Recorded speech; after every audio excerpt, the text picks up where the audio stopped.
Hi everyone, my name is Shibin and I am one of the OET trainers from Jamia International Academy. So today we are going to discuss about reading part A. So നമുക്കറിയാം reading part A എന്ന് പറഞ്ഞു കഴിഞ്ഞാൽ it's a crucial part. So main reason എന്ന് പറഞ്ഞു കഴിഞ്ഞാൽ we have 15 minutes for the part A, right? So ആ ഒരു time പീരീഡിൽ അത്രയും അതായത് you will have 20 questions to be answered and ഈ ഒരു ടൈം പീരീഡിൽ ആ ഒരു ഇത്രയും ക്വസ്റ്റ്യൻസ് കവർ ചെയ്യുക എന്ന് പറയുന്നത് it's A bit of challenging. So നമ്മൾ മെയിനായിട്ട് എന്താ ചെയ്യേണ്ടതെന്ന് വെച്ച് കഴിഞ്ഞാൽ നമുക്കറിയാം ഈ 4 ടെക്സ്റ്റ് ഇപ്പോൾ നമുക്ക് text A, text B, text C and text D ഇങ്ങനെ 4 ടെക്സ്റ്റ് തന്നിട്ടുണ്ടാവും. So what we need to do is we need to read simply the text, like 4 texts you need to read and take 15 seconds for each text, so totally 60 seconds, right? So just read from the top to bottom and like don't try to pick any kind of keywords or don't try to find out any answers, just read.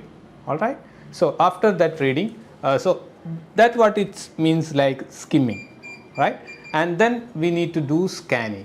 So for the scanning, in the next time you need to scan, like you need to find out some keywords. So like the main points, some of the main points will be in the text, like for example the headings, the main headings and the subheadings, right? So അപ്പോൾ ഇങ്ങനത്തെ ഈ sub ഹെഡിങ്സും main ഹെഡിങ്സും നമ്മൾ not ചെയ്ത് വെക്കുക.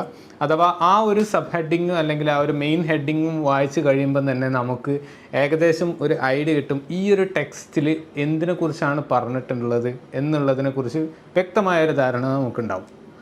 Okay, so ഇനി നമുക്ക് ചെയ്യാനുള്ളതെന്ന് പറഞ്ഞു കഴിഞ്ഞാൽ അപ്പോൾ ഈ 4 ടെക്സ്റ്റുകളും നമ്മൾ ഈ ഒരു ടൈമിൽ വായിച്ചതിന് ശേഷം മാത്രം നമ്മൾ എന്ത് ചെയ്യുക, ആൻസേഴ്സ് ചെയ്യാൻ പോകുക. അപ്പം നമ്മൾ ആലോചിക്കും ഈ ഒരു 15 മിനിറ്റ്സിൻ്റെ അകത്ത് നമുക്ക് ഈ ഇത്രയും ടെക്സ്റ്റസ് വായിച്ചിട്ട് അതിന് ആൻസർ ചെയ്യാൻ പറ്റുമോ, അതിനുള്ള ടൈം ഉണ്ടാവുമോ എന്നുള്ളതാണ് നമ്മളുടെ മെയിൻ കൺസേൺ. സോ നമുക്ക് അറിയാം, അതായത് നമ്മൾ എത്രത്തോളം ഈ ഒരു ടെക്സ്റ്റിനെ വായിക്കാനുള്ള ടൈം എടുക്കണോ, ശരിക്കും പറഞ്ഞു കഴിഞ്ഞാൽ ആ ടൈം നമുക്ക് ശരിക്കും ഒരു ലോസ് അല്ല, പകരം ആ ടൈം നമുക്ക് ഒരു സേവിങ് ആണ്, ലൈക്ക് ടൈം സേവിങ് ആണ്. കാരണം ഇനിയും നമുക്ക് ആ ഒരു ടൈം എടുത്തത് കൊണ്ട് ഇനി നമുക്ക് കൂടുതൽ ടൈം എടുക്കേണ്ട കാര്യമില്ല ഈ ഒരു ക്വസ്റ്റ്യന് ആൻസർ ചെയ്യുന്ന ടൈമിൽ. Alright, so here we go, we have a material. So ഈ മെറ്റീരിയൽ ഒന്ന് നമുക്ക് പ്രാക്ടീസ് ചെയ്ത് നോക്കാം. ഫോർ എക്സാമ്പിൾ നമുക്കൊരു like 1 or 2 questions ചെയ്ത് നോക്കാം. അപ്പം you will get a clear idea about it. So here is the text and you now have 60 seconds to read all of the text. All right, so as we said, അതായത് 15 second ഒരു ടെക്സ്റ്റിന് വെച്ചിട്ട് 4 text, so 60 seconds, right? So please go through this text. Alright, so let's look. അതായത് നമുക്ക് അറിയാം 3 type of questions ആണുള്ളത് നമുക്ക് part എയിൽ വന്നിട്ട് 1 to 7 and 8 to 14 and 15 to 20. So 1 to 7 എന്ന് പറഞ്ഞു കഴിഞ്ഞാൽ it's A kind of matching questions. അതായത് നിങ്ങൾ ഈ ടെക്സ്റ്റ് ഏത് ടെക്സ്റ്റ് ആണെന്ന് ഐഡൻറ്റിഫൈ ചെയ്യേണ്ട ഒരു ക്വസ്റ്റ്യൻസ് ആണ് 1 to 7 എന്ന് പറയുന്നത്. അതിനുശേഷം 8 to 14 എന്ന് പറഞ്ഞു കഴിഞ്ഞാൽ you need to answer like short answer questions ആണ്. ആൻഡ് മൂന്നാമത്തെ സെഷൻ 15 to 20 എന്ന് പറയുമ്പോൾ സെൻറ്റൻസ് കംപ്ലീഷൻ ക്വസ്റ്റ്യൻസ് ആണ്. Like in the sentence completion എന്ന് പറഞ്ഞാൽ ഒരു fill in the blanks questions ആണ്. Okay, so looking to the 1 to 7 question, ഇപ്പോൾ നമ്മൾ ഒരു 60 സെക്കൻഡ്സ് എടുത്തിട്ട് ഈ ഒരു ടെക്സ്റ്റിൽ നിന്ന് നമ്മൾ നേരത്തെ പറഞ്ഞ പോലെ സ്കിം ചെയ്ത് സ്കാൻ ചെയ്ത് നമ്മൾ കുറച്ച് കീ പോയിൻറ്റ്സുകൾ നോക്കി വെച്ചു. അതുപോലെ മെയിൻ ഹെഡിങ്സും സബ് ഹെഡിങ്സും നോക്കിയതിന് ശേഷം നമുക്ക് ഏകദേശം ഒരു ഐഡിയ കിട്ടി ഈ ഓരോ ടെക്സ്റ്റിലും എന്തൊക്കെയാണ് ഉണ്ടാവുക എന്നുള്ളത്, അല്ലെങ്കിൽ എന്തിനെക്കുറിച്ചാണ് പറഞ്ഞിട്ടുണ്ടാവുക എന്നുള്ള ആ ഒരു കാര്യം എപ്പോഴും നമ്മൾ ഒരു ക്വസ്റ്റ്യനിലേക്ക് പോകുമ്പോൾ നമ്മുടെ മൈൻഡിൽ അതേപോലെ ഉണ്ടാവണം. എന്നിട്ട് നമ്മൾ ആ ക്വസ്റ്റ്യനെ അറ്റൻഡ് ചെയ്യുക. അതായത് ഏറ്റവും ബെസ്റ്റ് മെത്തേഡ് എന്ന് പറയുന്നത്, നമുക്ക് ഡിഫറെൻറ്റ് മെത്തേഡ്സ് ഉണ്ട്, you can try different methods. അതായത് നമ്മൾ മെയിനായിട്ട് ഐഡൻറ്റിഫൈ ചെയ്യേണ്ടത് വിത്തിൻ ദ ടൈം ലിമിറ്റ് നമുക്ക് ഈ ഒരു കംപ്ലീറ്റ് ക്വസ്റ്റ്യൻസ് ചെയ്ത് തീർക്കാൻ പറ്റുന്നുണ്ടോ എന്നുള്ളതാണ് നമ്മൾ ആദ്യം നോക്കേണ്ടത്. അതിൽ ആൻസേഴ്സ് റൈറ്റ് ആണോ റോങ് ആണോ എന്നുള്ളതിനെക്കുറിച്ച് നമ്മൾ ബോധേഡ് ആവേണ്ട കാര്യമില്ല. ഓൾറൈറ്റ്, സോ ഈ ഒരു ടൈം കൺസ്യൂമിങ് ആണ് ഇതിൽ മെയിൻ ആയിട്ടുള്ളൊരു പോയിന്റ് എന്ന് പറയുന്നത്. സോ ഇപ്പോൾ ഇവിടെ നമ്മൾ ഈ ഒരു ടെക്സ്റ്റ് നമ്മളിപ്പം നേരത്തെ 60 സെക്കൻഡ്സ് എടുത്ത് വെച്ചിട്ട് നോക്കി. അപ്പം നമുക്കറിയാം ഓരോ ടെക്സ്റ്റിൽ എന്തൊക്കെ കാര്യങ്ങളാണുള്ളതെന്ന് ഉള്ള കാര്യം. അപ്പം നമുക്ക് ജസ്റ്റ് ഒരു ക്വസ്റ്റ്യൻ ഡിസ്കസ് ചെയ്യാം. ഇപ്പം പാർട്ട് എയിൽ വന്നിട്ട് 1 to 7 ക്വസ്റ്റ്യൻസ് നോക്കുകയാണെങ്കിൽ in which text you can find information about. അപ്പോൾ ഒരു ഇൻഫർമേഷൻ കൊടുത്തിട്ടുണ്ട്, അല്ലെങ്കിൽ ഈ ഒരു ക്വസ്റ്റ്യനിൽ പറഞ്ഞ ഒരു ഇൻഫർമേഷൻ നമുക്ക് ഏത് ടെക്സ്റ്റിലാണ് കാണാൻ പറ്റുന്നത് എന്നുള്ളതാണ് നമ്മൾ ഐഡൻറ്റിഫൈ ചെയ്യേണ്ടത്. ജസ്റ്റ് അതിൻ്റെ ആൻസർ ആയിട്ട് ആ ഒരു ടെക്സ്റ്റിൻ്റെ name, whether A, B, or, C, or, D ഏതാണ് എന്നുള്ളത് മാത്രം നമ്മൾ അവിടെ എഴുതിയാൽ മതി. ഓൾറൈറ്റ്. സോ ഇവിടുത്തെ ക്വസ്റ്റ്യൻ നോക്കുകയാണെങ്കിൽ so we can look for the first question, the ABCDE guide to identifying mole changes of concern എന്നുള്ളതാണ് നമ്മളുടെ ക്വസ്റ്റ്യൻ. അപ്പം they were asking like in which text you can find the information regarding ABCDE guide to identifying mole changes. So നമുക്ക് ഒന്ന് ആലോചിച്ചറിയാം, നമ്മൾ ഈ നേരത്തെ scan ചെയ്തതിൽ നമ്മൾ മെയിനായിട്ട് നോക്കി വെച്ച കീവേഡ്സുകൾ അഥവാ നമ്മൾ മെയിനായിട്ട് നോട്ട് ചെയ്ത് വെക്കേണ്ട, അല്ലെങ്കിൽ നമ്മളുടെ കണ്ണിൽ കാണുന്ന, അല്ലെങ്കിൽ നമ്മൾക്ക് ആ ഒരു ടൈം പീരീഡിൽ കാണുന്ന what we think like it's A really important matter എന്ന് നമുക്ക് തോന്നുന്ന അല്ലെങ്കിൽ നമുക്ക് ഫീൽ ചെയ്യുന്ന കുറച്ച് കാര്യങ്ങളുണ്ടാവും. അതിന് നമ്മൾ എന്ത് ചെയ്യുക, എല്ലാം അണ്ടർലൈൻ ചെയ്ത് വെക്കാൻ പറ്റും, അല്ലെങ്കിൽ എല്ലാ പോയിൻറ്റ്സുകളും കീ പോയിൻറ്റ്സുകളും നമുക്ക് കണ്ടുപിടിച്ച് വെക്കാൻ പറ്റും എന്ന് ഞാൻ പറയുന്നില്ല. പക്ഷേ നമുക്ക് മാക്സിമം കളക്ട് ചെയ്യുക, അതായത് മാക്സിമം കീവേഡ്സുകൾ ഇതിൻ്റെ അകത്തുനിന്ന് കളക്ട് ചെയ്യുക. എന്നിട്ട് നമുക്ക് ഈ ആ ഒരു കീവേഡ്സുകളെല്ലാം അണ്ടർലൈൻ ചെയ്ത് വെക്കുക. അപ്പം നിങ്ങൾക്ക് കുറച്ചുകൂടെ ഈസി ആയിരിക്കും. അതുപോലെ നമ്പേഴ്സ് വരികയാണെങ്കിൽ പെർസെൻറ്റേജസ്, നമ്പേഴ്സ് അങ്ങനത്തെ കാര്യങ്ങളൊക്കെ വരികയാണെങ്കിൽ അതിനെ മെയിനായിട്ട് ഫോക്കസ് ചെയ്തിട്ട് അതിനെ നമ്മൾ അണ്ടർലൈൻ ചെയ്ത് വെക്കണം. ലൈക്ക് നമുക്കറിയാം എപ്പോഴും നമ്മളുടെ answers, most of the answers ഒരു നൗൺ ഫോമിലായിരിക്കും ഉണ്ടാവുക റീഡിങ്ങിൻ്റെ. ഓക്കെ. അപ്പം ഈ ഒരു കാര്യം നമ്മൾ നോക്കണേ എങ്കിൽ ഇപ്പം പറയാം, അതായത് നമുക്കിപ്പോൾ ഫസ്റ്റ് ക്വസ്റ്റ്യനിൽ ABCDE എന്ന് പറഞ്ഞു അല്ലേ. ഈ ABCDE എന്നുള്ള കാര്യം നമുക്ക് ഇതിന്ന് ഐഡൻറ്റിഫൈ ചെയ്യുന്നതെന്ന് പറഞ്ഞാൽ നമ്മൾ ഈ ഒരു ടെക്സ്റ്റ് നോക്കുകയാണെങ്കിൽ നമുക്ക് റീഡ് ചെയ്തത് വെച്ചിട്ടറിയാം. ഇപ്പോൾ ലുക്കിംഗ് ടു ടെക്സ്റ്റ് ബിയിലെ നമ്മളുടെ സബ് ഹെഡിങ്, അല്ലെങ്കിൽ ആ ഒരു സബ് ഹെഡിങ് ആയിട്ട് തന്നെ അവിടെ കൊടുത്തിട്ടുണ്ട്. In the end of the second point, early detection involves checking moles and freckles for changes that fall into 5 categories of ABCDE എന്ന് നമ്മൾ അവിടെ കാണുന്നുണ്ട്. അപ്പോൾ നമുക്കറിയാം, അല്ലെങ്കിൽ ആ ഒരു ABCDE നമ്മൾ ഇവിടെയാണ് കണ്ടിട്ടുള്ളത്. അപ്പോൾ നമുക്കറിയാം ഇതിനെക്കുറിച്ച് വേറെ എവിടെയും നമ്മൾ ഐഡൻറ്റിഫൈ ചെയ്തിട്ടില്ല. സോ ഡെഫിനറ്റ്ലി ഇതാണ് നമ്മളുടെ ഒരു ടെക്സ്റ്റ് എന്ന് നമുക്ക് മനസ്സിലാക്കാൻ പറ്റും. അതുപോലെ തന്നെ മെയിനായിട്ടൊരു കാര്യം എന്ന് പറഞ്ഞു കഴിഞ്ഞാൽ, എപ്പോഴും നമ്മൾ എ പാർട്ടുകൾ ആൻസർ ചെയ്യുമ്പം ഈ നമ്മൾ ചില ടൈമിന് വേർഡ്സുകൾ തമ്മിൽ മാച്ച് ചെയ്തിട്ട്, അല്ലെങ്കിൽ അങ്ങനെ മാച്ച് ചെയ്തിട്ട് നമ്മൾ ആൻസേഴ്സിലേക്ക് പോകാനുള്ള സാധ്യത ഉണ്ട്. സോ അതൊരു റോങ് പ്രാക്ടീസാണ്. ഒരിക്കലും അങ്ങനെ നമ്മൾ മാച്ച് ചെയ്തിട്ട് ചെയ്യാൻ പാടില്ല. നമ്മളെപ്പോഴും ചെയ്യേണ്ടത് എന്താണെന്ന് വെച്ചാൽ, ഈവൻ ആ ഒരു മാച്ചിങ് ക്വസ്റ്റ്യൻ ആണെങ്കിൽ തന്നെയും ആ ഒരു ക്വസ്റ്റ്യന് നമ്മൾ ആൻസർ ചെയ്യുക എന്നുള്ളതാണ് നമ്മൾ ചെയ്യേണ്ടത്. And I think that you will get adequate time for that, right. So അപ്പോൾ ടൈം എന്തായാലും ഉണ്ടാവും നിങ്ങൾക്ക്. അപ്പം നിങ്ങൾ ചെയ്യേണ്ടതെന്ന് പറഞ്ഞു കഴിഞ്ഞാൽ, നമ്മൾക്ക് കിട്ടുന്ന ഈ ഒരു ടെക്സ്റ്റിനെ, അല്ലെങ്കിൽ എ പാർട്ട് ABCDE അത് ഏതാണെങ്കിലും നമ്മൾ ആ ഒരു ക്വസ്റ്റിന് ആൻസർ ചെയ്യുക. അപ്പോൾ ആ ഒരു രീതിയിൽ പോകുമ്പോൾ നമ്മൾക്ക് എന്തായാലും ഡെഫിനറ്റ്ലി ഈ എല്ലാ ടെക്സ്റ്റിൽ കൂടെയും പോകേണ്ടി വരും. അഥവാ നമ്മൾക്കറിയാം ഇന്ന ടെക്സ്റ്റിലാണ് ഞാൻ ഈ ഒരു ABCDE വെച്ചിട്ട് കണ്ടത്, പക്ഷേ അത് കണ്ടിട്ടുണ്ടെങ്കിലും നമ്മൾ ജസ്റ്റ് അതിനൊന്ന് ആൻസർ ചെയ്യുക, അല്ലെങ്കിൽ അവർ ആ ഒരു തന്നിരിക്കുന്ന ക്വസ്റ്റിന് ആൻസർ ചെയ്യുന്ന രീതിയിൽ വേണം നമ്മളുടെ ആ ഒരു ടെക്സ്റ്റിലേക്ക് പോകാൻ. അത് എക്സാമ്പിൾ പറയുന്നത് എന്താണെന്ന് വെച്ച് കഴിഞ്ഞാൽ, നമുക്കിവിടെ അറിയാം ABCDE guide to identifying mole changes എന്ന് പറഞ്ഞാൽ നമ്മളുടെ ഈ ടെക്സ്റ്റ് വെച്ച് നോക്കുകയാണെങ്കിൽ ഇവിടെ പറഞ്ഞത് 5 കാറ്റഗറീസ് ഓഫ് ABCDE എന്നാണ് പറഞ്ഞത്. നേരെ മറിച്ച് നമുക്ക് ഈ ക്വസ്റ്റ്യൻ നോക്കുകയാണെങ്കിൽ the ABCDE guide to identifying mole changes of concern. അപ്പം ഇവിടെ അതിൻ്റെ മുന്നോട്ട് കൊടുത്തിട്ടുണ്ട് എന്താണ്, മോൾ ചേഞ്ചസ് എന്ന് പറഞ്ഞിട്ട്, like freckles for changes that fall in to 5 categories. So അവിടെ കൊടുത്തിട്ടുണ്ട് അത് കറക്റ്റായിട്ട്. അപ്പോൾ നമ്മൾ ആൻസർ ചെയ്യുന്ന രീതിയിൽ വേണം നമ്മൾ ഈ ഒരു ടെക്സ്റ്റിനെ ഐഡൻറ്റിഫൈ ചെയ്തെടുക്കാൻ വേണ്ടിയിട്ട്. Okay. So let's look for the another question, the second question, the rice in the number of cases in skin cancer in Australia between 1982 and 2016. So ഇവിടെയാണ് നമ്മൾ പറഞ്ഞ പോലെ, നമ്മൾ കീവേഡ്സുകൾ മാർക്ക് ചെയ്യുമ്പോൾ ഞാൻ നേരത്തെ പറഞ്ഞ പോലെ നമ്മൾ നമ്പേഴ്സ് എപ്പോഴും ഒന്ന് സ്പെസിഫിക്കലി മാർക്ക് ചെയ്ത് വെക്കണം. അപ്പോൾ നമ്പേഴ്സ് വരുമ്പോൾ ഈ ഒരു ക്വസ്റ്റ്യൻ നമ്മൾ ഓൾ ദി ക്വസ്റ്റ്യൻസ് എടുക്കേണ്ട, നമുക്ക് ജസ്റ്റ് ലൊക്കേറ്റ് ചെയ്യാൻ പറ്റുന്ന രീതിയിൽ നമ്മൾ ഇതിന്ന് പറയാം 1982 ആൻഡ് 2016 ആണ് ഒരു കീ പോയിന്റ് ഈ ഒരു ക്വസ്റ്റ്യൻ വരുന്നത്. പിന്നെ ഇവിടെ the rice in the number of cases of skin cancer in Australia. So Australia എന്നുള്ളൊരു കാര്യം നമ്മൾ ഇതിൻ്റെ അകത്ത് നിന്ന് എടുക്കുക. 1982 ആൻഡ് 2016 എന്നുള്ളത്, അല്ലെങ്കിൽ ആ ഒരു 1982 ആൻഡ് 2016 എന്നുള്ള ഒരു വേർഡിനെ മാത്രം എടുത്തു കഴിഞ്ഞാൽ നമുക്ക് ഡയറക്റ്റ്ലി അങ്ങോട്ട് പോകാൻ പറ്റും. നമ്മൾ നേരത്തെ നോക്കി വെച്ച ടെക്സ്റ്റിൽ ജസ്റ്റ് ആ ഒരു ഞാൻ പറഞ്ഞ പോലെ ഈ നമ്പേഴ്സ് നമ്മൾ മാർക്ക് ചെയ്യുകയാണെങ്കിൽ നമുക്കറിയാം in the part A in the second paragraph the beginning itself you can see 1982 and 2016 എന്ന് പറഞ്ഞിട്ട്. അപ്പം we know the answer is part A, right? So you just need to write A, B or C or D. ഇതാണ് ഈ രീതിയിലാണ് നമ്മൾ 1 to 7 answer ചെയ്യുക. അതുപോലെ 8 to 14. So let's next see about 8 to 14. Okay, so 8 to 14 എന്ന് പറഞ്ഞു കഴിഞ്ഞാൽ question to answer ആണ്. It's not a kind of like, ചിലപ്പോൾ അത് പാരഫ്രൈസ് ചെയ്തിട്ട് വരാം, ചിലപ്പം വേറെ രീതിയിൽ, അതായത് നമ്മളെ കൺഫ്യൂസ് ചെയ്യുന്ന രീതിയിൽ വരെ ക്വസ്റ്റ്യൻസ് ചോദിക്കാം. അപ്പം നമ്മുടെ ക്വസ്റ്റ്യനും അല്ലെങ്കിൽ ഇപ്പം ഫോർ എക്സാമ്പിൾ ക്വസ്റ്റ്യൻ എങ്ങനെയാണ് എന്ന് നമ്മൾ വായിച്ചിട്ട് വേണം മനസ്സിലാക്കാം. ഫോർ എക്സാമ്പിൾ നമുക്ക് ഇവിടെ ഒരു ക്വസ്റ്റ്യൻ ഡിസ്കസ് ചെയ്യാം. അതിൻ്റെ ഈ ഫസ്റ്റ് പാർട്ട് തന്നെ പറയുന്നത് എന്താണെന്ന് വെച്ച് കഴിഞ്ഞാൽ answer each of the question 8 to 14 with a word or short phrase from one of the texts. Each answer may include words, numbers or both. So എപ്പോഴും നമ്മൾ ഈ പാരഫ്രൈസ് ചെയ്ത് അല്ലെങ്കിൽ ഷോർട്ട് ഫ്രേസ് ആയിട്ട് എഴുതാൻ ഇരിക്കാതെ നമ്മൾ എന്താണോ എക്സാക്ട്ലി ആ ഒരു ടെക്സ്റ്റിൽ ഈ ഒരു ക്വസ്റ്റ്യൻ്റെ ആൻസർ ആയിട്ട് വരുന്നത് അത് തന്നെ കോപ്പി ചെയ്ത് എഴുതുന്നതായിരിക്കും ബെറ്റർ. കാരണം ഇൻ കേസ് നമ്മൾ അത് പാരഫ്രൈസ് ചെയ്ത് എഴുതി കഴിഞ്ഞാൽ അല്ലെങ്കിൽ അങ്ങനത്തെ രീതിയിൽ എഴുതി കഴിഞ്ഞാൽ നമ്മുടെ ആൻസേഴ്സ് തെറ്റാനുള്ള ചാൻസസ് കൂടുതലാണ്.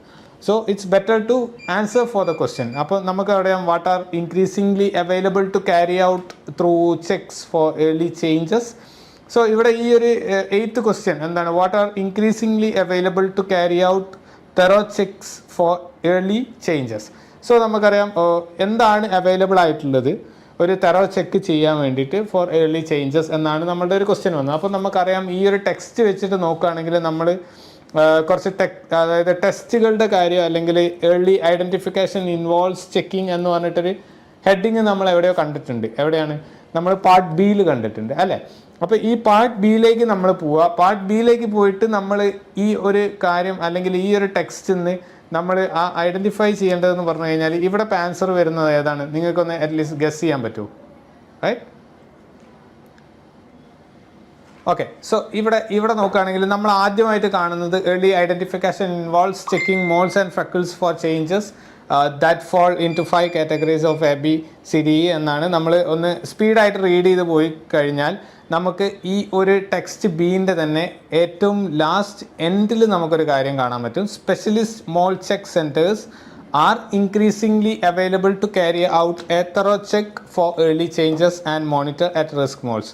അപ്പം എന്തുകൊണ്ടാണ് ഈ ഒരു കാര്യം മാത്രം ഈ താഴെ തന്നേക്കുന്നത്? നമ്മളുടെ റീഡിങ് പ്രോപ്പറാണ്, അല്ലെങ്കിൽ അത് ഒരു സെപ്പറേറ്റ് ആയിട്ട് തന്നിട്ടുണ്ട്. നമ്മൾ നേരത്തെ പറഞ്ഞ പോലെ ഒരു മെയിൻ ഹെഡിങ് സബ് ഹെഡിങ് വായിക്കുന്ന കൂട്ടത്തിൽ നമ്മൾ ഓരോ പാരഗ്രാഫ്സ് വൈസും നമ്മൾ റീഡ് ചെയ്ത് പോകും. അങ്ങനെ ആകുമ്പോൾ ഈ ഒരു എൻഡിൽ തന്ന് നമ്മളിപ്പം മെയിൻ ഹെഡിങ് അല്ലെങ്കിൽ സബ് ഹെഡിങ്സ് മാത്രമാണ് നോക്കി വെച്ച് പോയത് എന്ന് വെച്ച് കഴിഞ്ഞാൽ ചിലപ്പോൾ നമ്മൾ ഇതിലേക്ക് എത്തണം എന്നില്ല. നമ്മൾ വായിക്കുക സ്പെഷ്യലിസ്റ്റ് മോൾ ചെക്ക് സെൻറ്റേഴ്സ് എന്ന് മാത്രമേ നമ്മൾ വായിച്ചിട്ട് പോയിരിക്കും. അപ്പം നമ്മൾ ഈ ഒരു ക്വസ്റ്റ്യൻ്റെ ആൻസർ വെച്ചിട്ട് നോക്കുകയാണെങ്കിൽ നമ്മൾ നേരെ ഫ്രണ്ടിലേക്ക് പോയിട്ട് ഈ ഒരു തറോ ചെക്ക്, അതായത് ഇൻക്രീസിങ് ലൈക്ക് ഏർലി ചേഞ്ചസ് എന്ന് പറഞ്ഞിട്ട് നമ്മൾ ആദ്യം കാണുന്നതിൽ വെച്ചിട്ട് തന്നെ നമ്മൾ എന്ത് ചെയ്യും, കൺഫ്യൂസ്ഡ് ആയിട്ട് നിൽക്കും.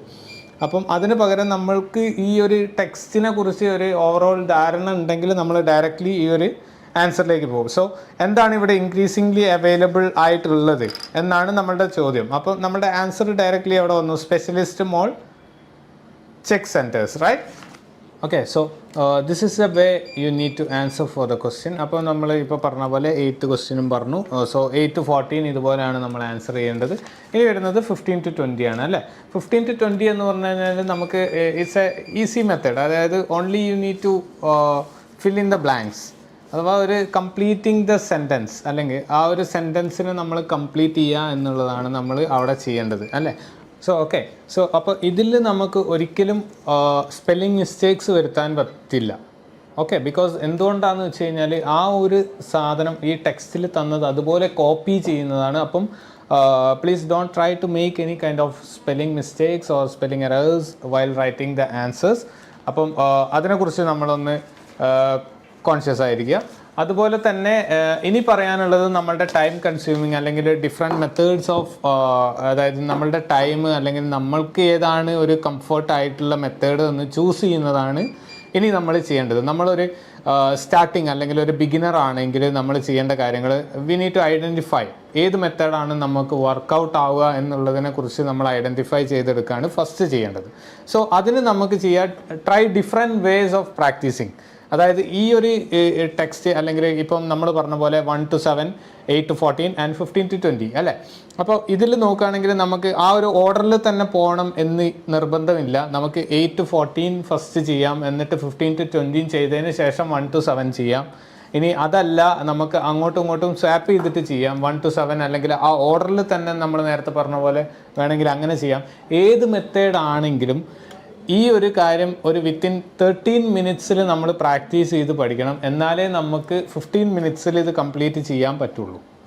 ഓക്കെ, അപ്പോൾ ഈ 13 മിനിറ്റ്സിൽ നിങ്ങൾക്ക് ഈ ഒരു നമ്മൾ ഈ പറഞ്ഞ പോലെ ഡിഫറെൻറ്റ് വേസിൽ നമ്മൾ പ്രാക്ടീസ് ചെയ്യുക. അപ്പം ആദ്യം നിങ്ങൾ എന്ത് ചെയ്യുകയെന്ന് വെച്ച് കഴിഞ്ഞാൽ ഒരു 15 to 20 ചെയ്യുക. കാരണം 15 to 20 അല്ലെങ്കിൽ 1 to 7 ചെയ്തിട്ട് 15 to 20 ചെയ്യുക എന്ന് പറഞ്ഞു കഴിഞ്ഞാൽ അത് ഈസി ആയിരിക്കും. കാരണം 1 to 7 നമുക്കറിയാം ടെക്സ്റ്റ് ഏതാണെന്ന് ഐഡൻറ്റിഫൈ ചെയ്യണം. അപ്പം ഓൾറെഡി നമ്മൾ സ്കിമ്മിങ് ആൻഡ് സ്കാനിങ് ചെയ്ത് വെച്ചിട്ടുണ്ട്. നമുക്ക് സബ് ഹെഡിങ്സ്, മെയിൻ ഹെഡിങ്സ് എല്ലാ കാര്യങ്ങളും അറിയാം. അപ്പോൾ അത് കുറച്ചുകൂടെ ഈസി ആയിരിക്കും. ഏത് ടെക്സ്റ്റിലാണെന്ന് ഐഡൻറ്റിഫൈ ചെയ്യാൻ മാത്രമേ ഉണ്ടാവുള്ളൂ. അത് കഴിഞ്ഞതിന് ശേഷം 15 to 20 എന്ന് പറഞ്ഞു കഴിഞ്ഞാൽ ആ ഒരു ടെക്സ്റ്റിൽ അതുവരെ ഉള്ള കാര്യങ്ങൾ അല്ലെങ്കിൽ ക്വസ്റ്റ്യനിലുള്ള കാര്യങ്ങൾ അതുപോലെ തന്നിട്ടുണ്ട്. അതിൻ്റെ ഇൻ ബിറ്റ്വീനുള്ള ആ ഒരു കാര്യത്തിനെ അവിടെ ഫില്ല് ചെയ്യുക അഥവാ ആ ഒരു സെൻറ്റൻസ് കംപ്ലീറ്റ് ചെയ്യുക എന്നുള്ളതാണ്. ഓക്കെ, അപ്പോൾ ഇത് രണ്ടും നമുക്ക് ഈസിയാണ്. അപ്പോൾ നമുക്ക് ഇതിന് ടൈം കുറച്ച് മതി. അപ്പോൾ നമുക്ക് വേണമെങ്കിൽ ആദ്യം ഇത് രണ്ടും എടുത്ത് വെച്ച് ചെയ്തതിന് ശേഷം ബാക്കിയുള്ള കംപ്ലീറ്റ് ടൈമും നമുക്ക് 8 to 14 അല്ലെങ്കിൽ ആ ഒരു ക്വസ്റ്റ്യൻ ടു ആൻസർ അല്ലേ, ഷോർട്ട് ആൻസേഴ്സിന് വേണ്ടിയിട്ട് നമുക്ക് സ്പെൻഡ് ചെയ്യാൻ പറ്റും. ഇനി അതല്ല നമ്മൾ ആദ്യം അറ്റൻഡ് ചെയ്യുന്നത് ഷോർട്ട് ആൻസേഴ്സ് ആണ് എന്ന് വിചാരിക്കുക, 8 to 14 ആണെന്ന് വിചാരിക്കുക. അപ്പോൾ ഷോർട്ട് ആൻസേഴ്സ് ചെയ്യുക. അതിന് ശേഷം നിങ്ങൾക്ക് ഏതാണോ കംഫർട്ടബിൾ, 1 to 4 ആണോ, 1 to 7 ആണോ, 1 to 7 ആണോ അല്ലെങ്കിൽ 15 to 20 ആണോ എന്ന് വെച്ച് കഴിഞ്ഞാൽ അങ്ങനെയും ചെയ്യാം. പക്ഷെ ഏത് മെത്തേഡ് ആണ് നിങ്ങൾക്ക് വർക്കൗട്ട് ആവുന്നത് എന്ന് അറിയണമെങ്കിൽ നിങ്ങൾ ഈ എല്ലാ ആൻസേഴ്സും ചെയ്ത് കഴിഞ്ഞതിന് ശേഷം നിങ്ങൾക്ക് സ്റ്റിൽ ടൈം ബാലൻസ് ഉണ്ടാവും. അതായിരിക്കും നിങ്ങൾക്ക് വർക്കൗട്ട് ആവുന്ന ദ ബെസ്റ്റ് മെത്തേഡ്. അപ്പം നമ്മളുടെ ഏത് മെത്തേഡാണ് നമുക്ക് ബെസ്റ്റ് എന്ന് നമ്മൾ ഐഡൻറ്റിഫൈ ചെയ്തതിന് ശേഷം ആ ഒരു മെത്തേഡിൽ നമ്മളുടെ പ്രാക്ടീസ് കണ്ടിന്യൂസ് ആയിട്ട് കൊണ്ടുപോകണം. ഓക്കെ, സോ ഇന്ന് നമ്മൾ പറഞ്ഞ കാര്യങ്ങളെല്ലാം നിങ്ങൾക്ക് എല്ലാവർക്കും മനസ്സിലായെന്ന് വിചാരിക്കുന്നു. സോ ഡെഫിനറ്റ്ലി നമുക്ക് കൂടുതൽ ഈ ഒരു മെത്തേഡ് അല്ലെങ്കിൽ ഈ ഒരു മൊഡ്യൂളിനെ കുറിച്ചുള്ള ഡിസ്കഷൻസ് ഇൻ ഫ്യൂച്ചർ നമുക്ക് ഉണ്ടാവും. സോ തൊട്ടടുത്ത ലൈവിൽ തന്നെ the other madams will discuss U regarding the material. അപ്പോൾ ആ മെറ്റീരിയൽ ചെയ്യുന്നത് എങ്ങനെയാണ്, ആൻസേഴ്സിലേക്ക് എത്തുന്നത് എങ്ങനെയാണ്, നമ്മൾ എങ്ങനെയാണ് ആൻസേഴ്സിലേക്ക് അല്ലെങ്കിൽ ഐഡൻറ്റിഫൈ ചെയ്തെടുക്കുക, ആ ടെക്സ്റ്റുകൾ എങ്ങനെ കാറ്റഗറൈസ് ചെയ്യണം, അതുപോലെ ഈ എന്തൊക്കെ പാട്ടുകളാണ് പ്രത്യേകമായിട്ട് ശ്രദ്ധിക്കേണ്ടത് എന്നുള്ള കാര്യങ്ങളെക്കുറിച്ചൊക്കെ ഡിസ്കസ് ചെയ്യുന്നതായിരിക്കും. അപ്പം keep it in your mind. Reading time എത്രത്തോളം കൂട്ടുന്നു അത്രത്തോളം നമുക്ക് എളുപ്പത്തിൽ ആൻസേഴ്സ് ചെയ്ത് തീർക്കാൻ പറ്റും. നമ്മളെപ്പോഴും വിചാരിക്കുക എനിക്കിത് മൊത്തം വായിച്ചതിന് ശേഷം ആൻസർ ചെയ്ത് കഴിഞ്ഞാൽ എനിക്ക് ടൈം സൂട്ടബിൾ ആയിരിക്കില്ല അല്ലെങ്കിൽ സഫിഷ്യൻ്റ് ആയിരിക്കില്ല എന്നുള്ളതായിരിക്കും നമ്മൾ ചിന്തിക്കുന്നത്. പക്ഷേ അങ്ങനെയല്ല. നമ്മൾ എത്രത്തോളം നല്ലോണം റീഡ് ചെയ്യുന്നു അത്രത്തോളം എളുപ്പത്തിൽ നമുക്ക് ഈ ക്വസ്റ്റ്യൻസിന് ആൻസേഴ്സ് ചെയ്യാൻ പറ്റും. പിന്നെ നമ്മൾ ഈ പറഞ്ഞ പോലെ കുറച്ച് ട്രിക്സുകൾ യൂസ് ചെയ്താൽ മതി. എപ്പോഴും നമ്മൾ ആലോചിക്കുക, അതായത് മോസ്റ്റ് ഓഫ് ദ ആൻസേഴ്സ് ഒരു നൗൺ ആയിരിക്കും. അപ്പം ആ ഒരു കാര്യം എന്താണ് എന്നുള്ളത് ഐഡൻറ്റിഫൈ ചെയ്തെടുക്കുക. പിന്നെ കീവേഡ്സുകൾ മെയിനായിട്ട് മാർക്ക് ചെയ്യുക. അതുപോലെ തന്നെ നമ്പേഴ്സ് എപ്പോഴും ശ്രദ്ധിക്കണം. പിന്നെ നമുക്കറിയാം 3-4 ടെക്സ്റ്റ് ഉണ്ടെങ്കിൽ ഒരു ടെക്സ്റ്റ് ചിലപ്പം ഗ്രാഫോ അല്ലെങ്കിൽ ഒരു പിക്ചറോ എന്തെങ്കിലും ആയിരിക്കും. അപ്പം അതിനെക്കുറിച്ചുള്ള കാര്യങ്ങൾ വരികയാണെങ്കിൽ നമുക്കറിയാം, ക്വസ്റ്റ്യൻ കാണുമ്പം തന്നെ നമുക്കറിയണം ഈ ഒരു കാര്യം ഏത് ടെക്സ്റ്റിലായിരിക്കും ഉണ്ടാവുക എന്നുള്ളതിനെ കുറിച്ച്. അപ്പം നമ്മൾ ആദ്യം ആ ഒരു ടെക്സ്റ്റ് വേണം നമ്മൾ സെർച്ച് ചെയ്യാൻ. എന്നിട്ട് നിങ്ങൾക്ക് കിട്ടിയിട്ടില്ല അല്ലെങ്കിൽ ആ ഒരു ക്വസ്റ്റ്യൻ മാച്ച് ചെയ്യാൻ ഒരിക്കലും ശ്രമിക്കരുത്. ഡയറക്റ്റ് ആ ക്വസ്റ്റ്യന് ആൻസർ തന്നെ ചെയ്യണം. ആൻസർ തന്നെ ചെയ്ത് കഴിയുമ്പോഴാണ് നിങ്ങൾക്ക് ഡയറക്റ്റ് ആ ഒരു കറക്റ്റ് ആൻസറിലേക്ക് എത്താൻ പറ്റുക. നമ്മളെപ്പോഴും മാച്ച് ചെയ്യുന്നതുകൊണ്ടാണ് നമുക്ക് തെറ്റ് പറ്റുന്നത്. Okay, so thank you for spending time with me and so if you have any doubts, നിങ്ങൾക്ക് എന്തെങ്കിലും ഡൗട്ട്സുകൾ ഈ കാര്യത്തിൽ ഉണ്ടെങ്കിൽ definitely you can ask and you can ask your questions in the comment session. So you will be answered through the comment it self. And നമ്മൾ ഈ പറഞ്ഞ പോലെ ഇതിൽ ഈ ഒരു കാര്യങ്ങൾ നമ്മുടെ പ്രാക്ടീസ് മെറ്റീരിയൽ എപ്പോഴും കണ്ടിന്യൂസ് ആയിട്ട് ഡെയിലി നമ്മൾ റീഡിങ്ങിൻ്റെ എ പാർട്ടുകൾ അല്ലെങ്കിൽ ഇൻക്ലൂഡിങ് ദ ബി പാർട്ട് ചെയ്യാൻ പറ്റുകയാണെങ്കിൽ ദ ബെസ്റ്റ് ആണ്. നമുക്ക് ഡെയിലി 2-3 വെച്ചിട്ട് നമ്മൾ എന്തായാലും എക്സാം അടുപ്പിച്ച് വരുമ്പോഴത്തേക്ക് definitely you need to do 2 or 3 A part and B part. It's best അല്ലേ? അപ്പം നമ്മൾ പ്രാക്ടീസ് എത്ര കൂടുതൽ ചെയ്യുന്നോ അത്രത്തോളം നമുക്ക് ഇമ്പ്രൂവ്മെൻറ്റ്സ് ഉണ്ടാവും. Okay, so thank you everyone.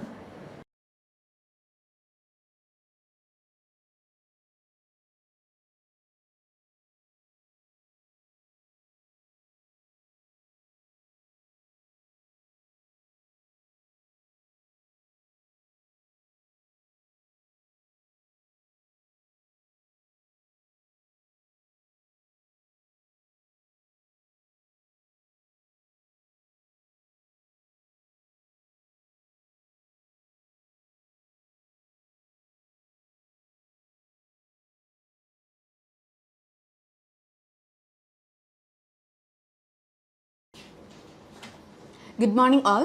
My name is Sreeshna. I am one of the OET trainers at Jermia International Academy. Today I am going to discuss about part A of the reading module. Part A is also known as fast reading task because you need to attend 20 questions within 15 minutes. So our topic is fractures, dislocations and sprain. In this topic, part A includes 4 extracts: test A, test B and test C, finally test D. Fractures, dislocations and sprain. In this topic, test A includes the definitions of the fracture, dislocation, sprain and its causes. Test B includes clinical assessment and management. Test C includes drug therapy protocol. Finally, test D includes techniques of plaster backslap. So, total 20 questions are there in the part A. First 1 to 7 questions is matching type questions. Then 8th to 14th question is short answers. 15th to 20 question is sentence completion. So we can move to the questions. So നമ്മൾ reading part ചെയ്ത് തുടങ്ങുമ്പോൾ first തന്നെ നമുക്ക് overall ആയിട്ട് complete ആയിട്ട് read ചെയ്യാനുള്ളൊരു time ഉണ്ടാവില്ല. 15 minutes, totally 15 minutes ആണുള്ളത്. അതിൽ 20 ക്വസ്റ്റ്യൻസ് നമ്മൾ 15 മിനിറ്റ്സിനുള്ളിൽ കംപ്ലീറ്റ് ചെയ്യും വേണം. So first read the headings and subheadings of each extract. That means each test. Test A, fracture, dislocation, strain. Then test B, its headings is immediate management, clinical assessment, then management. Test C, drug therapy protocol. And test D, techniques for plaster backslap. So read the headings and subheadings of each extract, each test. Then go to the questions.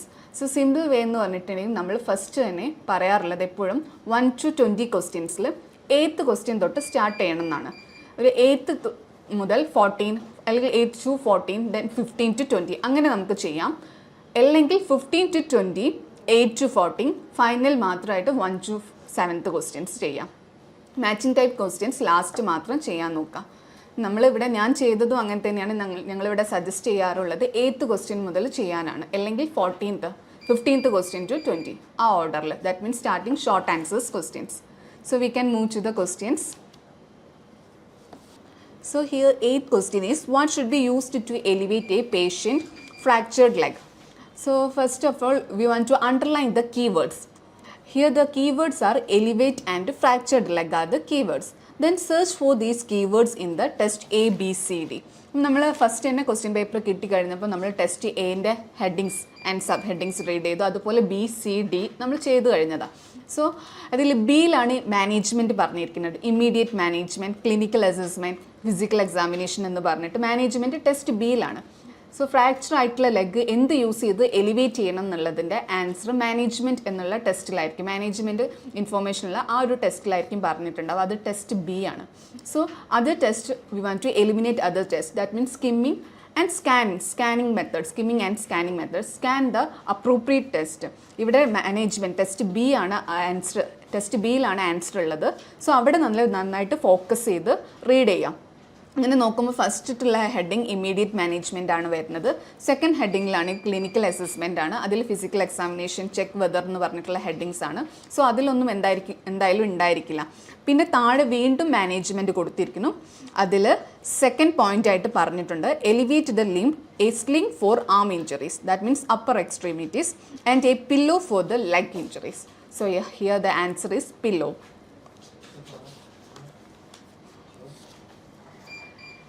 Then move to the 9th question. What is the maximum dose of morphine per kilo of a patient weight that can be given using the intramuscular route? So here the keywords are morphine per kilo. എന്നാണ് maximum dose. Keywords are maximum dose and morphine per kilo ആണ്. അപ്പോൾ ഇത് മോർഫിനെ കുറിച്ച് പറഞ്ഞിരിക്കുന്ന ആകെ ഒരു ടെസ്റ്റിൽ മാത്രമാണ്. അത് ടെസ്റ്റ് സി ആണ്. അതിലാണ് ഡ്രഗ് തെറാപ്പി പ്രോട്ടോക്കോൾ എന്ന് പറഞ്ഞിട്ട് മോർഫിൻ്റെ ഡോസേജസും അതുപോലെ ടൈമിങ്സ്, ഫ്രീക്വൻസി ഒക്കെ കൊടുത്തിരിക്കുന്നത്.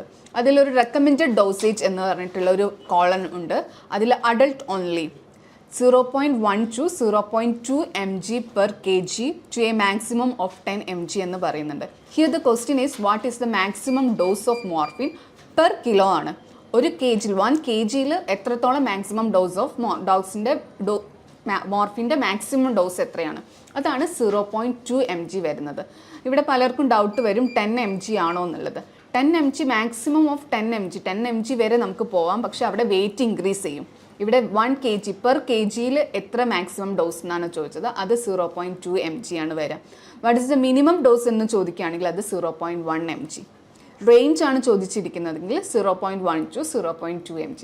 Here the answer is 0.2 mg. Then 10th question. Which part of the limb may need extra padding? ഏത് പാർട്ടിനാണ് എക്സ്ട്രാ പാഡിങ്സ് വേണ്ടത്? So it is given in the extra paddings. അത് പറഞ്ഞിട്ടുണ്ടെങ്കിൽ നമ്മുടെ എന്തായാലും പ്ലാസ്റ്റോകാസ്റ്റ് ഇടുന്ന ആ ഒരു ടെക്നിക്സിലായിരിക്കും അത് പറഞ്ഞിട്ടുണ്ടാവുക. So that is in the last test, test D. Test D is 7th point. Do not apply pressure over bony prominences. Extra padding can be placed over the bony prominences if applicable. So here the answer is bony prominences. എന്തായാലും നമുക്ക് മറ്റ് ടെസ്റ്റുകൾ eliminate ചെയ്യാൻ പറ്റും. Test എയിലാണെങ്കിൽ definition and causes ആണ്, B ആണെങ്കിൽ management ആണ് പറഞ്ഞിരിക്കുന്നത് ആൻഡ് ഫിസിക്കൽ എക്സാമിനേഷൻ, സി ആണെങ്കിൽ ഡ്രഗ് തെറാപ്പി പ്രോട്ടോക്കോൾ ആണ്. അപ്പോൾ പ്ലാസ്റ്റോകാസ്റ്റ് ആൻഡ് സ്പ്ലിൻറ്റ് റിലേറ്റഡ് ആയിട്ടുള്ള എല്ലാ കാര്യങ്ങളും പറഞ്ഞിരിക്കുന്നത്, അതിൽ അതിൻ്റെ ടെക്നിക്സ് എല്ലാം പറഞ്ഞിരിക്കുന്നത് test ഡിയിലാണ്. Then move to the 11th question. What should be used to treat a patient who suffers respiratory depression? So respiratory ഡിപ്രഷനുള്ള പേഷ്യൻറ്റിനെ എന്ത് യൂസ് ചെയ്തിട്ടാണ് നമ്മൾ ട്രീറ്റ് ചെയ്യുക എന്നുള്ളത്. അപ്പോൾ നമുക്കൊരു ഡൗട്ട് ഉണ്ടാവും, ബി ആണോ സി ആണോ? മാനേജ്മെൻറ്റിനെ കുറിച്ച് പറഞ്ഞിരിക്കുന്നത് ബി ആണ്. പക്ഷേ ഡ്രഗ് തെറാപ്പി പ്രോട്ടോക്കോളിലാണ് ഡ്രഗ്സിന് മെയിനായിട്ട് അതിൻ്റെ പ്രോട്ടോക്കോൾസ് എല്ലാം പറഞ്ഞിരിക്കുന്നത്. അപ്പം റെസ്പിറേറ്ററി ഡിപ്രഷൻ വന്നിട്ടുണ്ടെങ്കിൽ അങ്ങനെയുള്ള പേഷ്യൻസിന് ഏത് മെഡിസിനാണ് കൊടുക്കേണ്ടതെന്ന് അത് ടെസ്റ്റ് സിയിലാണ് ഇരിക്കുന്നത്. നമ്മൾ ബി ആണോ സി ആണോ ഉള്ളൊരു കൺഫ്യൂഷൻ ഉണ്ടാവും. അപ്പോൾ ശരിക്കും നമ്മൾ ആ ടെസ്റ്റിനെ എക്സാക്റ്റ് ഫോക്കസ് ചെയ്യാം. എന്നിട്ട് അവിടെ പറയുന്നുണ്ട് if it should occur give naloxone എന്ന് പറയുന്നുണ്ട്. So the answer is naloxone. Then 12th question. What should be used to cover a freshly applied plaster backslab? Here the keywords are plaster backslab. And what should be used to cover the freshly applied plaster? So plaster and splint related എല്ലാ കാര്യങ്ങളും test ഡിയിലാണ് ഇരിക്കുന്നത്. So test ഡിയിൽ 8th point ആയിട്ട് പറയുന്നുണ്ട്, wrap creep bandage firmly around plaster backslab. That's the 8th question. 12th question. Then next move to 13th question. What analgesics should be given to a patient who is allergic to the morphine? Here the keywords is morphine, allergic to morphine, and next analgesics. So morphine related ആയിട്ടുള്ള എല്ലാ കാര്യങ്ങളും പറഞ്ഞിരിക്കുന്നത്, morphine dosages അതുപോലെ തന്നെ root frequency എല്ലാം പറഞ്ഞിരിക്കുന്നത് test സിയിലാണെങ്കിൽ പോലും അവിടെ മോർഫിൻ അലർജി ഉള്ള പേഷ്യൻസിന് വേറെ ഏത് മെഡിക്കേഷനാണ് കൊടുക്കേണ്ടതെന്ന് സിയിൽ പറഞ്ഞിട്ടില്ല. ജസ്റ്റ് നമ്മൾ ഓവറോൾ ആയിട്ടൊന്ന് ജസ്റ്റ് ഗോ ത്രൂ ചെയ്യുക, അപ്പോൾ നമുക്കത് മനസ്സിലാവും സിയിൽ അതില്ല എന്നുള്ളത്. പിന്നെ നെക്സ്റ്റ് മാനേജ്മെൻറ്റിൻ്റെ കാര്യങ്ങൾ പറഞ്ഞിരിക്കുന്നത് ബി ആണ്, ടെസ്റ്റ് ബിയിലെ മാനേജ്മെൻറ്റ് എന്നുള്ളതിൽ പറയുന്നുണ്ട്, administer analgesia to the patients in severe pain. If not allergic give morphine. If allergic to morphine use fentanyl. Here the answer is fentanyl. Then 14th question, that is the last of the short answers question. What condition might a patient have if severe pain persists after splending elevation and repeated analgesia? So in the condition that means if a patient have if severe pain persist after splinting elevation repeated analgesia, ഇതൊക്കെ ചെയ്തതിന് ശേഷം നമുക്ക് pain persist ചെയ്യുന്നുണ്ട്. അപ്പോൾ അത് ഏത് കണ്ടീഷനാണ്? That means one of the complications of the fracture. So that's given in the B. അത് ബിയിൽ തന്നെയായിരിക്കും. എന്തായാലും സി നോക്കുമ്പോൾ സി ഡ്രഗ് തെറാപ്പി പ്രോട്ടോക്കോളാണ്. D techniques for plaster back slab ആണ്. ടെസ്റ്റ് എയിലാണെങ്കിൽ ജസ്റ്റ് ഫ്രാക്ചറിൻ്റെയും ഡിസ്ലൊക്കേഷൻ്റെയൊക്കെ ഡെഫിനിഷൻസ് ആൻഡ് കോസസ് ആണ്. പിന്നെ അത് പറയാനുള്ളത് മാനേജ്മെൻറ്റ് ചെയ്തതിന് ശേഷം വരുന്ന ഒരു complication. So that is in the ബിയിലാണ് മാനേജ്മെൻറ്റ് പറഞ്ഞിരിക്കുന്നത്. ബി മാനേജ്മെൻറ്റിൻ്റെ താഴെ 4th പോയിൻ്റ് ആയിട്ട് consider compartment syndrome where pain is severe and unrelieved by splinting and elevation or 2 doses of analgesia. So compartment syndrome is the answer. ഇവിടെ നമ്മൾ ഒരു കാര്യം കൂടി ശ്രദ്ധിക്കേണ്ടതുണ്ട്, സ്പെല്ലിംഗ് മിസ്റ്റേക്സ് വരാതെ നോക്കുക. ഇത് ജസ്റ്റ് നമ്മൾ അവിടെ നിന്ന് എടുത്ത് നോക്കി എഴുതുന്ന ഒരു ഇതാണ് റീഡിംഗ് മൊഡ്യൂൾ എന്ന് പറഞ്ഞിട്ടുണ്ടെങ്കിൽ വളരെ ശ്രദ്ധിച്ച് എഴുതുക. ഓരോ ക്വസ്റ്റ്യനും more than 10 marks or more than 10 marks ഉണ്ടാവും. സോ സിംഗിൾ ലെറ്റേഴ്സ് മാറിപ്പോയിട്ട് നമ്മൾ അത്രയും മാർക്സ് വെറുതെ ലോസ് ആക്കരുത്. Then move to the sentence completion questions. Totally 15th to 20 questions is sentence completion questions. Here 15th question is falling on a outstretched hand is a typical cause of dash of the elbow. അപ്പോൾ dash of the elbow ആണ് തന്നിരിക്കുന്നത്. അപ്പോൾ cause എന്നുള്ളതാണ് ഇവിടുത്തെ main item. Outstretched ഹാൻഡും cause is the keywords. അപ്പോൾ കോസസിനെ കുറിച്ച് എവിടെയാണ് പറഞ്ഞിരിക്കുന്നത്? It is in the test എയിലാണ്. സോ അതിൽ പറയുന്നുണ്ട് dislocation is where a bone is completely displaced from the joint. It often results from injuries away from the affected joint. For example, elbow dislocation after falling on a outstretched hand. So outstretched handൽ വീണ് കഴിഞ്ഞാൽ നമുക്ക് സംഭവിക്കുന്നത് dislocation of the elbow, elbow dislocation ആണ്. So here the answer is dislocation. Next one is 16th one. Upper limb fractures should be elevated by means of dash. Upper limb fractures means എന്താ? Arm injuries. So എന്ത് use ചെയ്തിട്ടാണ് elevate ചെയ്യുന്നത്? That is our 8th question. അതുപോലെ തന്നെയായിരുന്നു 8th question. Leg injuries എന്ത് use ചെയ്തിട്ടാണ്, അല്ലെങ്കിൽ leg fractures എന്ത് യൂസ് ചെയ്തിട്ടാണ് എലിവേറ്റ് ചെയ്യുന്നത്? അവിടെ ലെഗ് ഫ്രാക്ചേഴ്സ് എലിവേറ്റ് ചെയ്യാൻ നമ്മൾ പില്ലോ എന്ന് പറഞ്ഞു. ഇവിടെ ഇത് arm injuries, that means arm injuries എന്ന അപ്പർ ലിംബ് ഫ്രാക്ചേഴ്സ് എലിവേറ്റ് ചെയ്യാൻ വേണ്ടി സ്ലിംഗ് ആണ് യൂസ് ചെയ്യുന്നത്. So it is in the test B.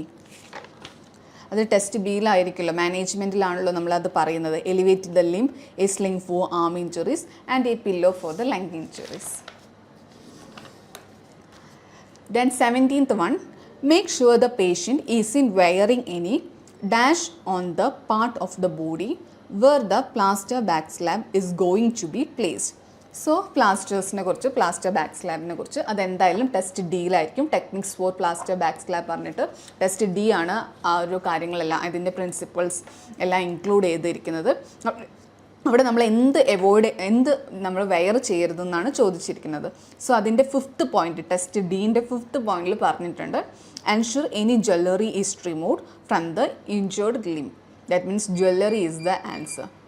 അപ്പം ഇങ്ങനെ വരുമ്പോൾ നമ്മൾ എല്ലാ ഒരു ടെസ്റ്റ് 4 ടെസ്റ്റ് ഉണ്ടെങ്കിൽ എല്ലാ ടെസ്റ്റിലൂടെയും പോവാതെ എക്സാക്റ്റ് ആയിട്ടുള്ള ആ കീവേഡിനെ മൈൻഡിൽ വെച്ചിട്ട് ആ കീവേഡ് എവിടെയാണോ ഉള്ളത് ആ ഒരു ടെസ്റ്റ് മാത്രം ഫോക്കസ് ചെയ്ത് നോക്കുക. പിന്നെ ആൻസേഴ്സിൻ്റെയൊക്കെ ഒരു ആൻസേഴ്സ് എവിടെയാണെന്ന് നിങ്ങൾക്ക് കിട്ടിക്കഴിഞ്ഞിട്ടുണ്ടെങ്കിൽ ആ സെൻറ്റൻസ് കംപ്ലീറ്റ്ലി ക്ലിയർ ആയിട്ട് റീഡ് ചെയ്യാം. അല്ലാതെ full each and every sentences complete read ചെയ്യാനുള്ളൊരു ടൈം, ആദ്യം റീഡ് ചെയ്തിട്ട് പിന്നെ ക്വസ്റ്റ്യനിലേക്ക് പോകാനുള്ളൊരു ടൈം നമുക്ക് ഉണ്ടാവില്ല. So just read the headings and subheadings of each extract or each test. After then go to the questions, then try find out the exact answers. Then 18th one, check to see whether swollen limbs are dash or increasing in size anna. Just check to see whether. അപ്പം check ചെയ്യാന്ന് പറഞ്ഞിട്ടുണ്ടെങ്കിൽ എന്താണ്? Clinical assessment ആണ്, or physical എക്സാമിനേഷനിലാണ് നമ്മൾ check ചെയ്യാം. അപ്പോൾ ഇവിടെ സ്വെല്ലൻ ആയിട്ടുള്ള ലിംസ് എന്തായിട്ടുണ്ടെന്ന്, അപ്പോൾ അത് ഏതിലായിരിക്കും? Clinical assessment, physical examination and management പറഞ്ഞിരിക്കുന്നത് ടെസ്റ്റ് ബിയിലാണ്. ടെസ്റ്റ് ബിയിൽ ക്ലിനിക്കൽ അസസ്മെൻറ്റിന് താഴെ ചെക്ക് വെദർ എന്ന് പറഞ്ഞിട്ടുള്ള വേറൊരു സബ് ഹെഡിങ് ഉണ്ട്. അതിൻ്റെ തേർഡ് പോയിന്റ് ആയിട്ട് പറയുന്നുണ്ട് the limb is throbbing or getting bigger. Here getting bigger എന്നുള്ളതിനെയാണ് ഇൻക്രീസിങ് ഇൻ സൈസ് എന്ന് പറഞ്ഞിട്ട് ആ ഒരു ക്വസ്റ്റ്യനിൽ കൊടുത്തിരിക്കുന്നത്. സോ ഡാഷ് എന്ന് കൊടുത്ത സ്ഥലത്ത് നമ്മൾ ചെക്ക് ചെയ്യേണ്ടത് ട്രോംപിങ്. Then 19th one. In a plaster bag slab, there is a layer of dash closest to the skin. So, ഇവിടെ again plaster bag slab. So, it is in the bag slab. It is in the test D or extract D. എന്ന് അതിൽ first പോയിന്റിനെ നോക്കിയാൽ first നമ്മൾ measure a length of non compression cotton stockinette from half way up the middle finger to just below the elbow എന്ന് പറയുന്നുണ്ട്. അപ്പോൾ first തന്നെ നമ്മൾ പ്ലാസ്റ്റർ ഇടുന്ന സമയത്ത് കോട്ടൺ സ്റ്റോക്കിനെറ്റാണ് ഇടേണ്ടത്. അപ്പോൾ അതായിരിക്കും സ്കിന്നുമായിട്ട് ക്ലോസ് ചെയ്തിരിക്കുന്ന layer. Which layer is closest? അവിടെ ചോദിച്ചിരിക്കുന്ന ക്വസ്റ്റ്യനും അതാണ്. There is a layer dash closest to the skin. അപ്പോൾ ഏത് ലെയറാണ് അവിടെ ക്ലോസ് ആയിട്ട് നിൽക്കുന്നത്? So that is in the cotton stockinette. You can write cotton stockinette or non compression stockinette. ഇത് ഏത് എഴുതിയാലും ആൻസർ കറക്റ്റാണ്. Last question 20th one. Patient aged dash and over shouldn't be given the higher dosages of pain relief. So pain reliefൻ്റെ drug protocols പറയുന്നത് test C എന്ന ഇതിലാണ്, test സിയിലാണ്. അവിടെ കൊടുത്തിട്ടുണ്ട് ആ ബോക്സിലല്ലാതെ അതിൻ്റെ താഴെയായിട്ടാണ് കൊടുത്തിരിക്കുന്നത് use the lower end of dose range in patients greater than and equal to 70 years എന്ന്. സോ ഇവിടുത്തെ ക്വസ്റ്റ്യനിൽ patient aged dash and over എന്നാണ് കൊടുത്തത്. ഡാഷ് ആൻഡ് ഓവർ എന്ന് പറഞ്ഞിട്ടുണ്ടെങ്കിൽ അവിടെ ആ സിമ്പിൾ ഇടേണ്ട greater than and equal to എന്നുള്ള സിമ്പിൾ ഇടേണ്ട ആവശ്യമില്ല. ആൻഡ് ഓവർ അവിടെ പറഞ്ഞുകൊണ്ട് നമ്മൾ 70 എന്ന് എഴുതിയാൽ മതി. Patient aged 70 and over already അവിടെ കൊടുത്തിട്ടുണ്ട്. റിപ്പീറ്റേഷൻസ് വേണ്ട, സിമ്പിൾ ഇട്ട് അവിടെ റിപ്പീറ്റേഷൻസ് വരും. And over should it be given the higher dosages of the pain relief. അപ്പോൾ നമ്മൾ ഈ പാർട്ട് എ ചെയ്യുമ്പോൾ പാർട്ട് എൻ്റെ 8 to 20 ക്വസ്റ്റ്യൻസ് വരെ ചെയ്യുമ്പോൾ നമ്മൾ ശ്രദ്ധിക്കേണ്ടത് റിപ്പീറ്റേഷൻസ് വരാതിരിക്കുക. പാരഫ്രൈസ് ചെയ്തിട്ടുള്ള വേർഡ്സിനെ നന്നായിട്ട് ശ്രദ്ധിക്കാം. പിന്നെ അതുപോലെ തന്നെ ഡോസേജ് പറയുന്ന സമയത്ത് ഇപ്പം നമ്മളുടെ 9th ക്വസ്റ്റ്യൻ ആണെങ്കിൽ പോലും അവിടെ ചോദിക്കുന്നുണ്ട് what is the maximum dose of morphine per kilo. അവിടെ പെർ കിലോ എന്ന് ചോദിച്ച സ്ഥിതിക്ക് നമ്മൾ അതിൻ്റെ ആ ഒരു കറക്റ്റ് ഡോസ് 0.2 mg മാത്രം എഴുതിയാൽ മതി. വീണ്ടും നമ്മൾ പെർ kg എന്ന് അവിടെ എഴുതേണ്ടില്ല. അപ്പം യൂണിറ്റ്സ് ഇടേണ്ട സമയത്ത് ഇടുക. ക്വസ്റ്റ്യനിൽ യൂണിറ്റ്സ് തന്നിട്ടുണ്ടെങ്കിൽ റിപ്പീറ്റ് ചെയ്ത് ആൻസറിൽ യൂണിറ്റ്സ് ഇടാതിരിക്കുക. ദെൻ ഏജിൻ്റെ ഇതാണെങ്കിലും ഏജ് ഇയേഴ്സ് എന്ന് തന്നിട്ടുണ്ടെങ്കിൽ അല്ലെങ്കിൽ ഏജ്ഡ് എന്ന് കൊടുത്തിട്ടുണ്ടെങ്കിൽ വീണ്ടും നമ്മൾ ഇയേഴ്സ് എഴുതാതിരിക്കുക. അങ്ങനത്തെ റിപ്പീറ്റേഷൻസ് ഒക്കെ അവോയ്ഡ് ചെയ്യാം. സ്പെല്ലിംഗ് മിസ്റ്റേക്സ് എന്തായാലും അവോയ്ഡ് ചെയ്യാൻ നോക്കുക. അതുപോലെ പാരഫ്രൈസ് ചെയ്ത് വരുന്ന സെൻറ്റൻസസിന് ഇപ്പം ഇൻക്രീസിങ് ഇൻ സൈസ് എന്നുള്ളത് ഗെറ്റിംഗ് ബിഗ്ഗർ. അവിടെ നമ്മളുടെ ടെസ്റ്റിൽ ഗെറ്റിംഗ് ബിഗ്ഗർ കൊടുത്തു, ഇവിടെ ക്വസ്റ്റ്യനിൽ ഇൻക്രീസിങ് ഇൻ സൈസ്. അതുപോലെ പാരഫ്രൈസ് ചെയ്ത് വരുന്ന സെൻറ്റൻസസ് ഓർ വേർഡ്സ് ശ്രദ്ധിക്കാം. ഇത്രയും കാര്യങ്ങളൊക്കെ ചെയ്തിട്ടുണ്ടെങ്കിൽ 8 to 20 ക്വസ്റ്റ്യൻസ് വരെ നമുക്ക് പെട്ടെന്ന് തന്നെ ചെയ്ത് ആൻസേഴ്സ് ഫൈൻഡ് ഔട്ട് ചെയ്യാൻ പറ്റും. ഇങ്ങനെ 8 മുതൽ 20 ക്വസ്റ്റ്യൻസ് വരെ ആദ്യം ചെയ്യാൻ പറയുന്നതിൻ്റെ മെയിൻ റീസൺ എന്താണെന്ന് വിചാരിച്ചാൽ ഇത്രയും ക്വസ്റ്റ്യൻസ് ചെയ്യുമ്പോൾ നിങ്ങൾ കുറേ പ്രാവശ്യം നിങ്ങളുടെ 4 ടെസ്റ്റിലൂടെ ടെസ്റ്റ് ABCDയിലൂടെ ഒരുപാട് പ്രാവശ്യം നമ്മൾ കടന്നു പോകും. അപ്പോൾ ടെസ്റ്റ് ABCDയിൽ എന്താണ് ആക്ച്വലി പറഞ്ഞിരിക്കുന്നത് മൊത്തമായിട്ട് നമുക്ക് എന്തായാലും ഒരു ഐഡിയ കിട്ടിയിരിക്കും. പിന്നെ last 1 to 7 matching types questions ചെയ്യാൻ വളരെ എളുപ്പമാണ്. ഒരു ലെസ് ദാൻ 1 minute വേണ്ട, ലെസ് ദാൻ 30 സെക്കൻഡ്സിൻ്റെ ഉള്ളിൽ തന്നെ 1 to 7th ക്വസ്റ്റ്യൻ നമുക്ക് ചെയ്യാൻ പറ്റും. എല്ലാം നിങ്ങൾ ആദ്യം മാച്ചിങ് ടൈപ്പ് ക്വസ്റ്റ്യൻസിലാണ് സ്റ്റാർട്ട് ചെയ്യുന്നതെങ്കിൽ അവിടെ ഒരുപാട് ടൈം സ്പെൻഡ് ചെയ്ത് ലാസ്റ്റിലേക്ക് നമുക്ക് ഈസി ക്വസ്റ്റ്യൻസ് ഒക്കെ ചിലപ്പോൾ ഉണ്ടാവാം. ഇപ്പം എക്സാമിനേഷനിൽ അധികം ഈസി ക്വസ്റ്റ്യൻസ് വരെ ലാസ്റ്റിലേക്കാണ്. That means 15 to 20. അപ്പോൾ അത്ര ഈസിയുള്ള ക്വസ്റ്റ്യൻസ് അറ്റൻഡ് ചെയ്യാനുള്ള ടൈം ഇല്ലാതിരിക്കുകയും ചെയ്യും. അതുകൊണ്ടാണ് നമ്മൾ ആദ്യം മാച്ചിങ് ടൈപ്പ് ചെയ്യേണ്ടതെന്ന് പറയുന്നത്. സോ 1 to 7 ക്വസ്റ്റ്യൻസ് ആണെങ്കിൽ നമുക്ക് ഡിസ്കസ് ചെയ്യാനുള്ളത് മാച്ചിങ് ടൈപ്പ് ക്വസ്റ്റ്യൻസ്. ഇപ്പോൾ ഇത്രയും ക്വസ്റ്റ്യൻസ് ഡിസ്കസ് ചെയ്യുമ്പോൾ ഓരോ പാർട്ടിലും ഓരോ ടെസ്റ്റിലും ആക്ച്വലി എന്തൊക്കെ പറഞ്ഞിട്ടുണ്ട് നമുക്ക് നന്നായിട്ട് മനസ്സിലായിട്ടുണ്ട്. ഇനി വളരെ എളുപ്പത്തിൽ തന്നെ ഓരോ questions that matching type questions ചെയ്യാവുന്നതാണ്. First question procedures for delivering pain relief. അപ്പോൾ പെയിൻ റിലീഫ് ചെയ്യേണ്ട പ്രൊസീജിയേഴ്സ് അത് ഏതിലാണ് പറഞ്ഞിരിക്കുന്നത്? സോ അവിടെ ടെസ്റ്റ് സി എന്ന് പറഞ്ഞിട്ടുണ്ട് ഡ്രഗ് തെറാപ്പി പ്രോട്ടോക്കോളാണ്. എന്നാൽ ടെസ്റ്റ് ബിയിലും നമുക്ക് ചിലപ്പോൾ കൺഫ്യൂഷൻ വരാറുണ്ട്. ടെസ്റ്റ് ബി ആണോ സി ആണോ എന്താ വെച്ചാൽ മാനേജ്മെൻറ്റിൽ അവിടെ പറയുന്നുണ്ട് administer analgesia for the pain relief എന്ന് പറയുന്നുണ്ട്. പക്ഷേ അത് ജസ്റ്റ് അവിടെ മെൻഷൻ ചെയ്യുന്നുള്ളൂ. അതിൻ്റെ പ്രൊസീജിയർ വൈസ് ഇപ്പോൾ ഇന്ന പേഷ്യൻറ്റിന് അഡൾട്ട്സിനാണെങ്കിൽ അല്ലെങ്കിൽ ചിൽഡ്രൻ ആണെങ്കിൽ എത്ര ഡോസേജിൽ ഏതൊക്കെ ടൈം ഏതൊക്കെ റൂട്ടിൽ ആ ഒരു ഫ്രീക്വൻസി റൂട്ട് പിന്നെ കോൺട്രാ ഇൻഡിക്കേഷൻസ് അങ്ങനെയൊക്കെ എല്ലാ കാര്യങ്ങളും ഡീറ്റെയിൽഡ് ആയിട്ട് പറയുന്നത് ഡ്രഗ് തെറാപ്പി പ്രോട്ടോക്കോൾ എന്ന് പറഞ്ഞിട്ട് ടെസ്റ്റ് സിയിലാണ്. So here the answer is C. Test ബിയിൽ അത് മാത്രമല്ല, മാനേജ്മെൻറ്റിന് ജസ്റ്റ് ഒരു സെൻറ്റൻസിൽ മാത്രമാണ് അനാൽജസിയാസ് അഡ്മിനിസ്റ്റർ ചെയ്യണം. പിന്നെ പറയുന്നതൊക്കെ വേറെ മാനേജ്മെൻറ്റും അതുപോലെ ക്ലിനിക്കൽ അസസ്മെൻറ്റ് ആൻഡ് ഫിസിക്കൽ എക്സാമിനേഷനുമാണ്. സോ ബി വരില്ല, C is the answer. Next one is second one, the procedures to follow when splinting a fractured limb. അതും ഡയറക്റ്റ് തന്നെ ക്വസ്റ്റ്യൻ ആണ്, ഈസി ക്വസ്റ്റ്യൻ ആണ്. ഫ്രാക്ചർ ആയിട്ടുള്ള ലിംബ് സ്പ്ലിൻറ്റ് ഇടാൻ വേണ്ടി നമ്മൾ ഫോളോ ചെയ്യേണ്ട procedures, that is techniques for plaster back slab. So D is the answer. Then third one, what to record when assessing a patient. Assessment എന്ന് പറഞ്ഞാൽ clinical assessment. So it is in the C. Clinical assessment and management test സിയിലാണ് പറഞ്ഞിരിക്കുന്നത്. So answer is C. Then fourth one, the terms used to describe different types of fractures. Different types of fractures. Fracture, dislocation, sprain, ആ കാര്യങ്ങളൊക്കെ പറഞ്ഞിരിക്കുന്നത് test എയിലാണ്. So A is the answer. Then fifth one, the practitioners who administer analgesia. അത് നമ്മൾ നോക്കുകയാണെങ്കിൽ clinical അസസ്മെൻറ്റിലും മാനേജ്മെൻറ്റിലും ഇല്ല ആരാണ് administer ചെയ്യേണ്ട അനാൽജസിയ, അത് പറഞ്ഞിട്ടില്ല. Drug therapy protocol, that means test സിയിൽ ഫസ്റ്റ് പോയിന്റ് തന്നെ അതാണ്. ഫസ്റ്റ് പറയുന്നത് authorised indigenous health workers and must consult medical officer or nurse practitioner ആയിരിക്കണം ഇത് അഡ്മിനിസ്റ്റർ ചെയ്യേണ്ടത്. സോ സിയിലാണ് answer. So C is the correct answer. What to look for when checking an injury. നമ്മൾ എന്താണ് ശ്രദ്ധിക്കേണ്ടത്, ഇഞ്ചുറി ഉണ്ടോ എന്ന് നോക്കാൻ വേണ്ടി നമ്മൾ എന്തൊക്കെ നോക്കണം. സോ അതും ക്ലിനിക്കൽ അസസ്മെൻറ്റ് ആൻഡ് ഫിസിക്കൽ എക്സാമിനേഷൻ്റെ ഭാഗമാണ്. So it is B is the answer. Test ബിയിലാണ്. Then how fractures can be caused. Causes of the fractures. It includes in the test A. So A is the answer. So ഇപ്പം നമ്മൾ discuss ചെയ്ത് fracture, dislocation and sprain എന്നുള്ള ഒരു ടാസ്കിൻ്റെ A പാർട്ടാണ്.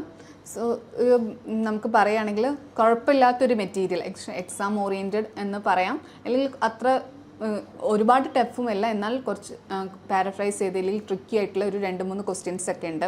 ഇതുപോലെ നമ്മൾ പറഞ്ഞ മാതിരി ഫസ്റ്റ് ക്വസ്റ്റ്യൻ ഏകദേശം ഫസ്റ്റ് മാച്ചിങ് ടൈപ്പിൻ്റെ first question procedures for delivering pain relief, അത് അധികം ആളുകളിലും ആൻസർ മാറിപ്പോവാറുണ്ട്.